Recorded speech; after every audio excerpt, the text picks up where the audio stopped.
Hi friends అందరికీ ఇక December 31 అంటే ఇక అందరికీ జోరుదారు ఇంట్లో ఒక పండగ జరిగినంత సంతోషంగా ఇంట్లో ఒక ఆడపిల్ల పుట్టినంత సంతోషంగా డిసెంబర్ 31 దావత్ చేసుకోవాలని అందరు అనుకుంటారు.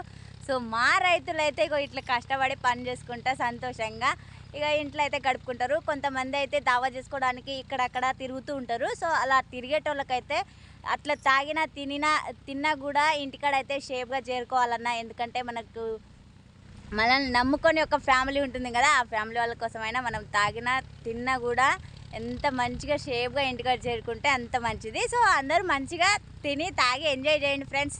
మేమైతే ఇగో ఇక్కడ పొలం దగ్గర అయితే వచ్చిన, ఇగో ఈ 2 మళ్ళు అయితే ఉన్నాయి దున్నిపించడానికి అయితే వచ్చిన. సో ట్రాక్టర్ అయితే అటు దున్నుతుంది. ఇక ఈ అక్క వాళ్ళు అయితే నాటేస్తున్నారు, మన సబ్స్క్రైబరే అక్క. సో నాటేస్తున్నా. అక్క అన్నం తిన్నావా? తినడానికి వెళ్తున్నావా? ఏం కూర? బీరకాయనా? సో మాకైతే ఇక జోరు జారు లేదు, ఏం లేదు. ఇక మేము వ్యవసాయం పనులు చేసుకునే వాళ్ళం కదా, ఇక మేము ఇట్లనే వ్యవసాయం బురద బట్టలు వేసుకొని ఇదే మా పండగలైనా పబ్బాలైనా ఈ వ్యవసాయంతోనే మాకు ఏదైనా.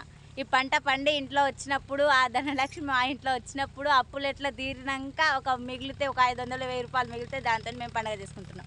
అంతే కదా, అంతేనా? పంట మంచిగా వండితేనే మనకి ఇంట్లో ఏదైనా సంతోషం అనిపిస్తుంది. అదే మనకు దావత్ గిట్లా ఏం లేదు కదా.